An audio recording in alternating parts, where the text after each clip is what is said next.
Hello friends, welcome to Light Samayal. நான் ரேணுகா திருவேங்கடம். நான் இன்னைக்கு ஒரு பெஸ்ட் வெயிட் லாஸ் ரெசிபி சொல்ல போறேன், டயட் ரெசிபி. இது தெலுங்கானா தலியான்னு சொல்லுவாங்க. கேழ்வரகு மாவு தான் இதுக்கு மெயின் இன்க்ரீடியன்ட். அதோடு சேர்த்து நம்ம ராகி சங்கட்டி, ராகி பால் அதெல்லாம் பண்ணுவோம் இல்லையா, அதிலெல்லாம் ராகி முத்திரைன்னு சொல்லுவோம். அதிலெல்லாம் பார்த்தீங்கன்னா நம்ம அரிசி நொய் இல்லைன்னா அரிசியை போடுவோம். இது அரிசிக்கு பதிலாக தெனை, வரகு, சாமை, நீங்கள் எதை வேணாலும் யூஸ் பண்ணிக்கலாம். பெஸ்ட் மில்லட் ரெசிபி இது வெயிட் லாஸ்க்கு ரொம்பவுமே உபயோகமாக இருக்கும். அண்ட் இதில் ஒரு பவுடர் ஒன்று பொடிஞ்சு போடுவோம்.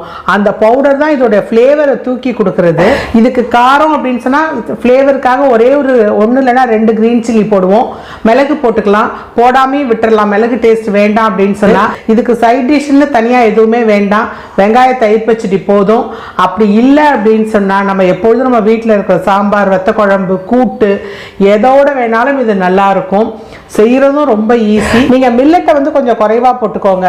ஒரு 4 ஸ்பூன் நீங்க 4 டீஸ்பூன் வரகோ, சாமையோ, தெனையோ, குதிரைவாளியோ போட்டுட்டீங்கன்னா 1 கப் நீங்க தாராளமா கேழ்வரகு மாவு போட்டுக்கலாம். இல்லை இது கொஞ்சம் கூட வேணும் அப்படின்னு நினைச்சீங்கன்னா நீங்க 1/3 கப்பு கூட இந்த மில்லட்ஸ் எல்லாம் போட்டுக்கலாம். செய்து பாருங்க, செய்து பார்த்துட்டு எப்படி வந்திருக்குன்னு சொல்லுங்க ஃப்ரெண்ட்ஸ். இந்த தெலுங்கானா தலியாவுக்கு பார்த்தீங்க அப்படின்னு சொன்னா மெஷர்மெண்ட்ஸ் அப்படின்னு சொல்லி எதுவுமே ஒரு ஹார்ட் அண்ட் ஃபாஸ்ட் ரூல் கிடையாது.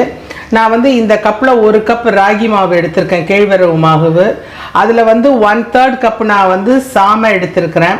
நீங்கள் தெனை, வரகு எது வேணாலும் எடுத்துக்கலாம். அரிசி நொய் கூட எடுத்துக்கலாம்.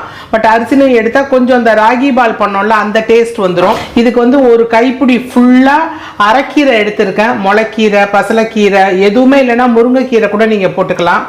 இதுக்கு பார்த்தீங்கன்னா ஒரு 2 டேபிள் ஸ்பூன் நான் வேர்க்கடலை எடுத்திருக்கேன். அதே 2 டேபிள் ஸ்பூன் துவரம்பருப்பு, 1 டேபிள் ஸ்பூன் கொத்தமல்லி, 1 டேபிள் ஸ்பூன் ஜீரகம், 1/2 டீஸ்பூன் மிளகு எடுத்திருக்கேன். மிளகு நம்மளுடைய காரத்துக்கு தகுந்த மாதிரி. ஆக்சுவலாக என் ஃப்ரெண்டு வீட்டில் பண்ணும்போது அவங்க காஷ்மீரி ரெட் சில்லியே 3 மிளகா போட்டிருந்தாங்க. கருவேப்பில்லை, பூண்டு, அவ்வளோதான். இந்த தினையை நம்ம ஒரு 2 மணி நேரம் ஊற வச்சிடணும். நான் இந்த மாதிரி ஊற வச்சுருக்கேன். அதே மாதிரி இந்த கேழ்வரகு மாவை நம்ம என்ன பண்ணணும் அப்படின்னு சொன்னால் நல்லா கரைச்சி ஒரு 10 நிமிஷம் வச்சிடணும். நான் இப்போ இதை கரைச்சும் 10 நிமிஷம் வச்சுருக்கேன்.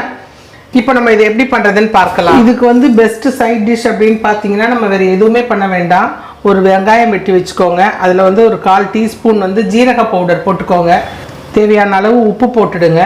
உப்பு போட்டுட்டு நல்ல தயிரை கடைஞ்சி அந்த தயிரை இதில் விட்டுடுங்க.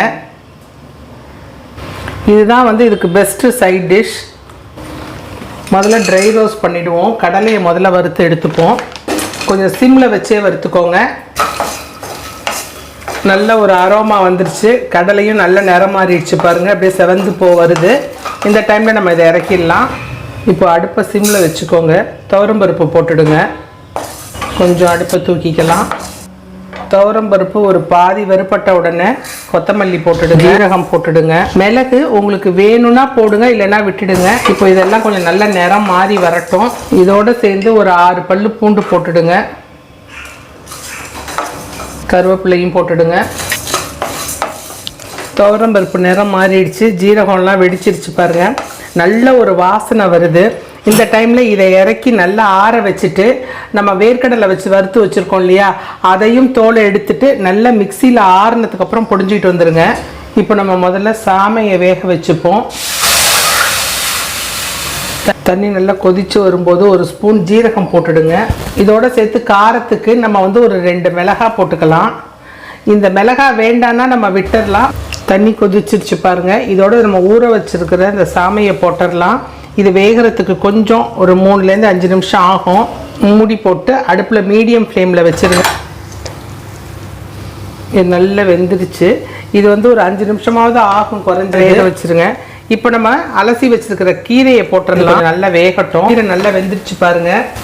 இப்போ நம்ம கரைச்சி வச்சுருக்கிற ராகி மாவை விட்டுடலாம். விட்டுட்டானா நீங்கள் கைவிடாமல் மட்டும் கொஞ்சம் கிளறிடுங்க, இல்லைன்னா கட்டி பட்டுடும். இந்த ராகி மாவு வெந்து நிறம் மாறணும். இப்போ இதுக்கு தேவையான அளவு உப்பு போட்டுடுங்க.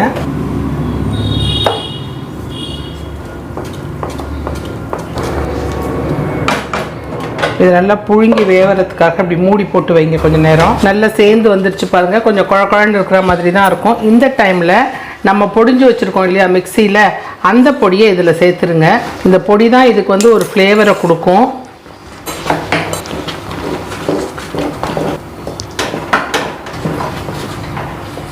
ரெடி ஆயிடுச்சு பாருங்கள். இது வந்து இறுகிடும். இப்போது நமக்கு வந்து டேஸ்ட்டுக்கு வேணும் அப்படின்னு சொன்னால் ஒரு டீஸ்பூன் நெய் போட்டுக்கோங்க. நீங்கள் வெயிட் லாஸ்க்காக இதை சாப்பிட்ணுன்னு நினச்சிங்கன்னா இந்த நெய்யை அவாய்ட் பண்ணிக்கலாம். நீங்கள்